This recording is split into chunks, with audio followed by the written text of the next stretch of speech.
Plano ng Agriculture Department na ibenta na rin sa mga supermarket at convenience store ang mga bigas na nabibili lang sa Kadiwa Store. Yan ay para raw mas maraming Pilipino ang makakabili ng murang bigas habang wala pang deklarasyon ng food security emergency sa bigas. Yan ang tinutukan ni Bernadette Reyes. Malaking tulong raw sa pagbabudget ni Krish na may nabibiling mas abot kayang bigas sa mga Kadiwa Store.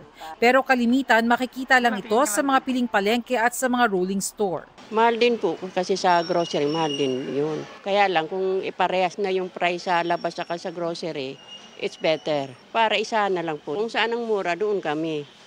Pangmasa. Kamakailan nakipagpulong ang Department of Agriculture sa mga major supermarket chain at convenience stores para pag-usapan ng planong ibenta na rin dito ang mga bigas na makikita sa mga kadiwa. Pumayag sila na yung ating mga kadiwa rice ay maibenta rin at same price doon sa maging available siya. And posibleng of course yung pagpapresyo din ay maging kaparehas din doon sa mga traditional na palengke. Kunwari, RFA 25 at 38, dapat 38 din doon. Ito yung mga bigas na binibenta sa mga Kadiwa stores na plano ring ibenta sa mga groceries at supermarket. Kabilang na dito ang tig 29 pesos kada kilo na bigas na ibinibenta sa piling sektor, yung 36 pesos na sulit rice o yung 100% broken rice at yung tinatawag na rice for all na binibenta sa halagang 38 pesos. Makatutulong raw ito para may ibang option sa mga mamimili, lalo't sa market monitoring ng DA at DTI, malaki ang pagkakaiba sa presyo ng bigas kumpara sa mga palengke.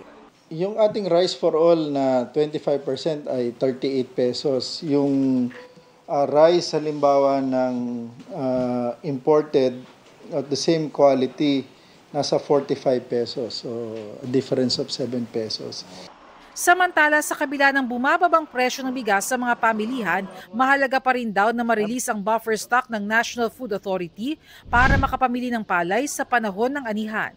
Sa ngayon, hinihintay pa rin ng DA ang resolusyon ng National Price Coordinating Council na nagtutulak sa pagdeklara ng food security emergency sa bigas. DA will review it as part of due diligence in 2 days and then afterwards saka magkaroon ng possible declaration. Though downward trend siya, pero kagaya ng pag-ikot namin, meron pa rin talaga nakikita rin kami na matataas pa rin yung presyo. Para sa GMA Integrated News, Bernadette Reyes, Nakatutok, 24 Oras.